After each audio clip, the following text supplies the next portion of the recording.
Good evening friends. आज हमारे साथ है अमन कुमार, जिनका आरबीआई ग्रेड बी में 2023 में सिलेक्शन हुआ है। Congratulations Aman. Thank you so much sir. Thank you yes, so much. या तो अमन, अब हमारे जो व्यूवर्स है उनके लिए हमने ये स्पेशल सेशन रखा है जिसमें हम जानना चाहते हैं कि आपका ये पूरा जर्नी है, आपका स्कूलिंग है, कॉलेज है, फिर आपका जॉब है, फिर आपको आरबीआई के बारे में कैसे पता चला, फिर आपने कैसे प्रिपरेशन किया, या आपका कौन सा अटेम्प्ट है, ये सारी चीजें हम यहाँ पे डिस्कस करेंगे। तो सबसे पहले आप बताइए कि आपका एजुकेशनल एंड प्रोफेशनल बैकग्राउंड क्या रहा। सर फर्स्ट ऑफ ऑल मेरा एजुकेशनल बैकग्राउंड, मैंने अपना स्कूलिंग अपना डीएवी स्कूल से किया है। मैं डीएवी से पास आउट हूँ। उसके बाद फिर सर मैं इंजीनियरिंग किया हूँ। मैं Delhi college of engineering DTU से फिर मैंने अपना इंजीनियरिंग किया है। सिविल इंजीनियरिंग मेरा ब्रांच था और उसमें मैं 2019 का पास आउट हूँ। उसके बाद फिर मैंने गेट का एग्जाम लिखा था, तो गेट के थ्रू फिर मैंने अपना पीजी किया है, एमटेक किया है मैंने अपना अर्थक्वेक इंजीनियरिंग में आईआईटी रुड़की से। यस, और उसमें सर मैं 2022 का पास आउट हूँ। उसके बाद फिर सर मैंने एग्जाम दिया था कोल इंडिया लिमिटेड का। तो अभी करंटली मैं कोल इंडिया लिमिटेड में मैं पोस्टेड हूँ। मेरे को इसमें अभी 1.5 साल हो गया है।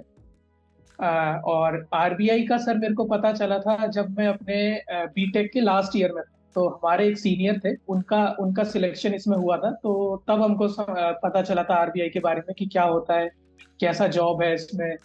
तो उस टाइम पे फिर थोड़ा मेरे को इंटरेस्ट जगा था, बट उस टाइम पे सर मेरा मेजर फोकस गेट ही था, क्योंकि मैं उस टाइम पे गेट का कोचिंग ऑलरेडी कर रहा था। यस, उसके बाद फिर मैंने अपना गेट का एग्जाम दिया, फिर मेरे को मास्टर्स हुआ, तो फिर मेरे को लगा कि अब थोड़ा एक बारी और एक्सप्लोर करना चाहिए, थोड़ा जीरो से एक बार स्टार्ट करके देखना चाहिए कि क्या क्या अपने पास अपॉर्चुनिटीज हैं। तो उसके अकॉर्डिंग फिर सर मैंने जब सब कुछ देखा तो मेरे को लगा कि एक बार आरबीआई भी करना चाहिए, क्योंकि जब फिर मैंने इसके बारे में इंटरनेट पे पढ़ा, थोड़ा यूट्यूब पे वीडियोस देखा, तो मेरे को समझ में आया कि हाँ, ये ऐसा जॉब है जिसमें मैं अपने आप को देख सकता हूँ फ्यूचर में। Correct correct correct. तो आरबीआई का तो ये उसके आपका अटेम्प्ट जो था वो कौन से, मतलब सीरियल वाइज कितने नंबर का अटेम्प्ट था ये आपका? सर ये सर मेरा थर्ड अटेम्प्ट था। इससे ये पहले मैंने अपना फर्स्ट अटेम्प्ट दिया था, तो उसमें मेरा फेज 1 क्लियर नहीं हुआ था। फिर उसके बाद फिर मैंने नेक्स्ट ईयर फिर मैंने अपना दिया था, तो उसमें फेज 1 मेरा क्लियर हो गया था, मेंस लिखा था, बट उसमें इंटरव्यू के लिए आई वाज नॉट सिलेक्टेड। और this was my third attempt sir. Okay, third attempt में। तो यहाँ पर सर मतलब आपको पता है कि ये हमारा जो एग्जाम है आरबीआई का फेज 2 का स्पेसिफिकली, जो 300 मार्क का है, सर जिसमें 100 है ऑब्जेक्टिव है, 50 ईएसआई का, 50 एफएम का, और 200 मार्क यस आपका सर। डिस्क्रिप्टिव है, जो 100 इंग्लिश पेपर है, और बाकी 50-50 ईएसआई और एफएम।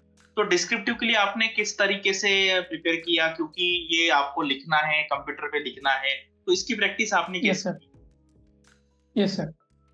इससे पहले सर मैंने अपना लास्ट ईयर मैंने अपना अटेम्प्ट दिया था फेज 2 का, तो वहां पे मेरे को थोड़ा जो एक एग्जाम में जो आपका एनवायरनमेंट क्रिएट होता है, तो उससे फिर मेरे को समझ में आया कि हाँ, अगर इसको सोचा जाए तो ये अलग अलग एग्जाम सर, ऑब्जेक्टिव आपका अलग हो जाएगा और करेक्ट। सब्जेक्टिव आपका अलग हो जाएगा, डिस्क्रिप्टिव। तो उस समय सर फिर मेरे को थोड़ा इंपॉर्टेंस समझ में आया कि डिस्क्रिप्टिव का इंपॉर्टेंस बहुत ज्यादा है।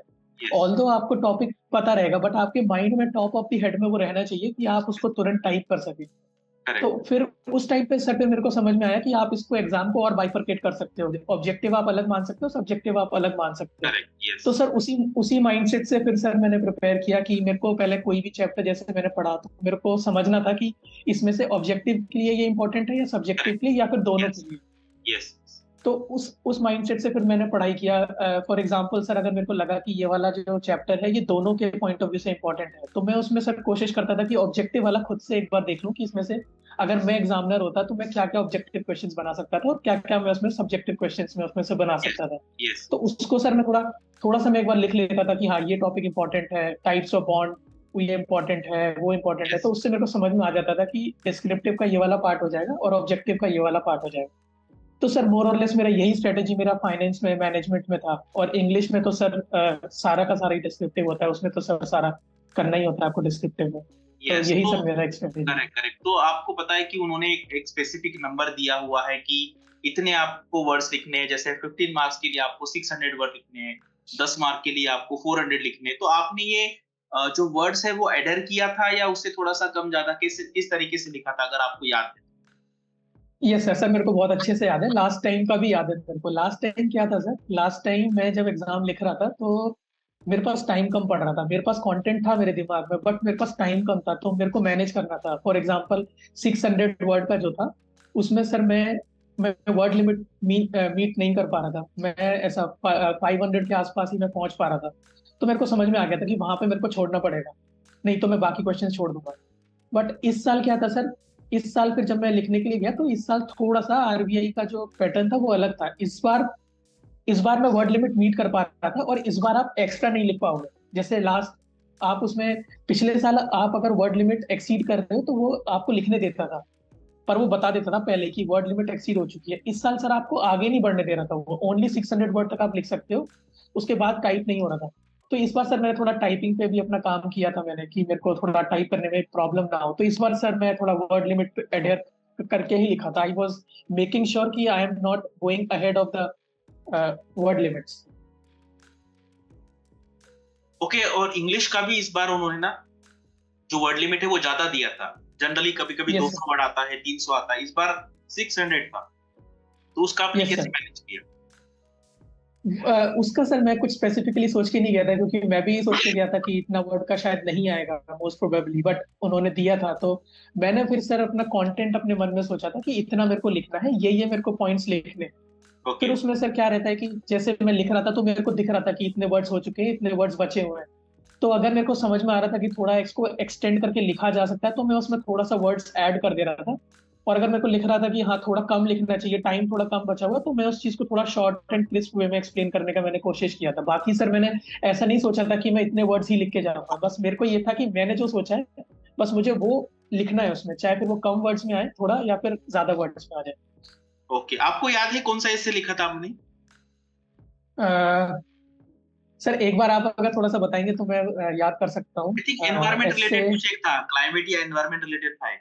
यस सर मेरे को याद आ गया। उसमें एक एक ऐसे था वो वाला इन्वायरमेंट वाला सर मैंने लिखा था हाँ हाँ उसमें, हाँ। क्योंकि वो मेरे को थोड़ा यस। सा समझ में आ गया था कि हाँ ये वाला करेक्ट। मैंने पढ़ा हुआ है।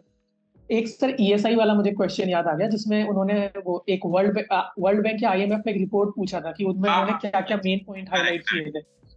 तो सर लकीली मैं वो वाला पढ़ के गया था, इन डेप्थ में थोड़ा सा पढ़ के गया था वो, कि यस रिपोर्ट यस। में उन लोगों ने क्या सजेशन दिया है। क्योंकि कोई भी रिपोर्ट होती है सर, उसमें उनकी फाइंडिंग्स होती है, लास्ट में सर उनके सजेशंस रहते हैं। सजेशंस होते तो हैं, करेक्ट लकीली, करेक्ट।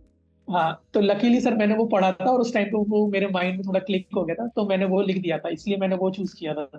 ओके, तो आप न्यूज़पेपर पढ़ते थे रेगुलरली? सर मेरे को टाइम नहीं मिलता था, तो मैं कोशिश करता था कि मैं न्यूज़पेपर, अगर मेरे को टाइम मिल जाता था तो मैं पढ़ लेता था, बट मैं सर रेगुलर नहीं था, क्योंकि आपने honest I was not regular. Okay yes okay. Sir. तो जैसे अभी जैसे रिजल्ट आ गया ये फेज 2 का, तो इमीडिएटली आपने इंटरव्यू की पढ़ाई स्टार्ट की या किस तरीके से आपने इंटरव्यू के लिए अप्रोच रखा? सर इंटरव्यू का अप्रोच मेरा क्या था कि मैंने सर तब तक कोई पढ़ाई नहीं करी थी जब तक ओके। ये फेज टू का रिजल्ट नहीं आया। फेज टू का रिजल्ट आया फिर मैं थोड़ा रिलैक्स हो गया था, क्योंकि फिर मेरे को सर ऑफिस में भी थोड़ा यहाँ पे काम वाम देखना पड़ता था, तो उस यस चक्कर में करेक्ट। सर मैं थोड़ा रिलैक्स हो गया था। बट सर फिर उसके बाद जब रिजल्ट आ गया तो मेरे को दिखा कि हाँ फेज टू क्लियर हो गया, तब मेरे को समझ में आया कि हाँ ठीक है, it is time to buckle up again, one last step is remaining. So that's why sir फिर मैंने स्टार्ट किया था इंटरव्यू का।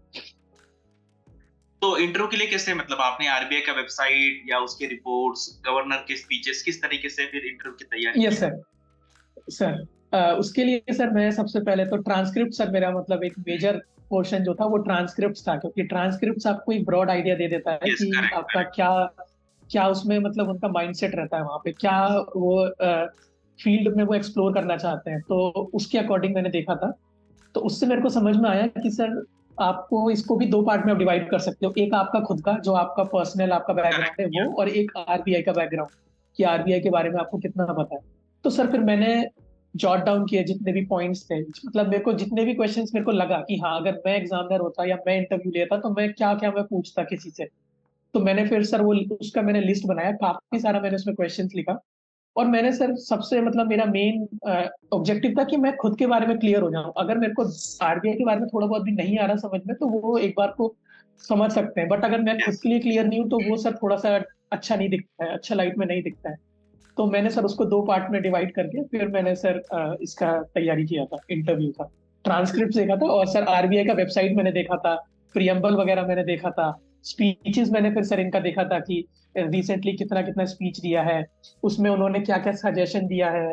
मॉनेटरी पॉलिसी का सर मैंने देखा था उसमें। बाकी उनके सर पब्लिकेशन जो रहते हैं, annual publications, monthly correct yes. Publications, RBI website sir मैंने अच्छे से किया था।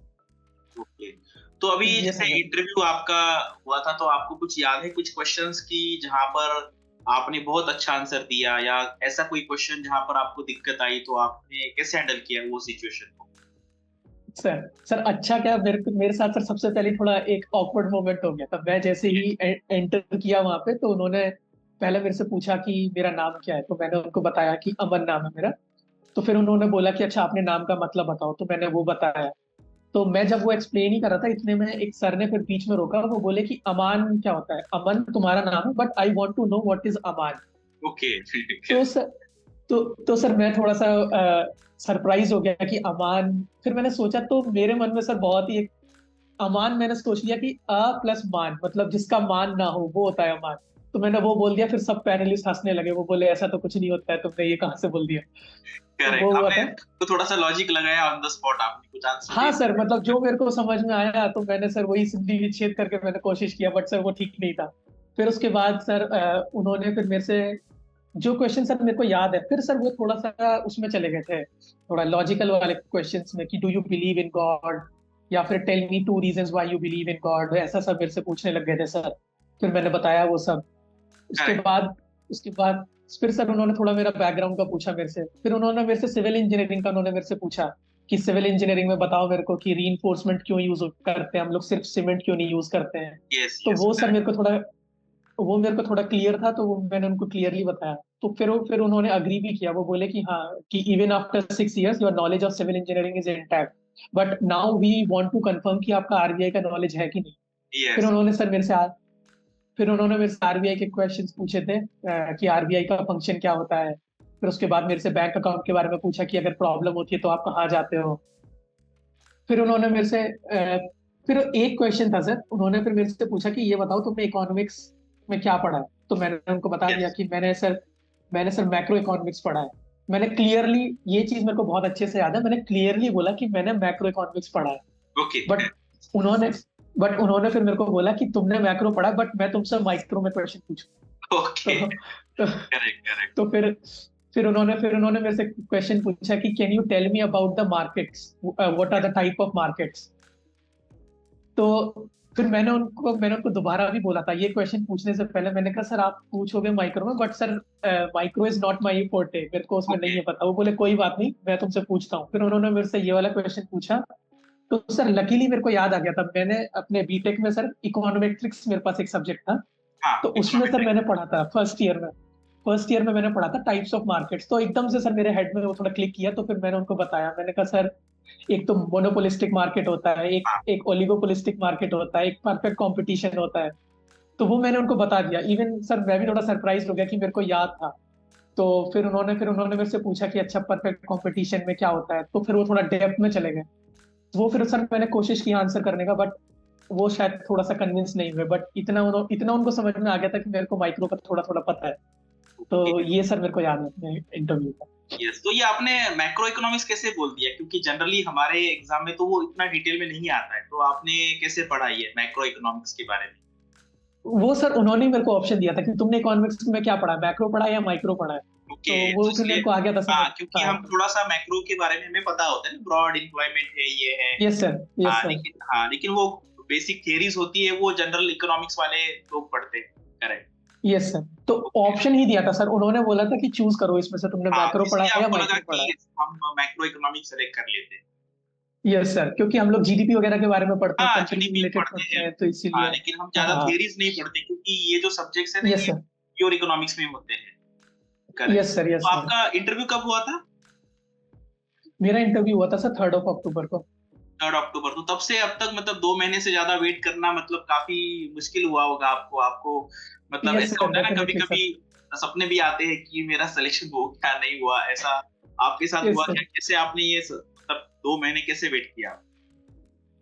इसमें सर सबसे पहले तो जब मेरा ये इंटरव्यू क्लियर हुआ, फिर उसके बाद सर फिर मैंने थोड़े दिन का मैंने पूरा ब्रेक लिया। मैंने उसमें कुछ नहीं मैंने देखा आके कि क्या मेरे को पढ़ना है या क्या मेरे को करना है। मैंने सर टोटल रिलैक्स किया, क्योंकि एग्जाम, एक तो सर मेरा वर्क था, ऑफिस था मेरा, फिर उसके बाद मेरा पढ़ाई था। तो मेरा सर पूरा time till phase 1 to interview, मेरा पूरा टाइम इसी में जाता था, मैं और कुछ नहीं करता था।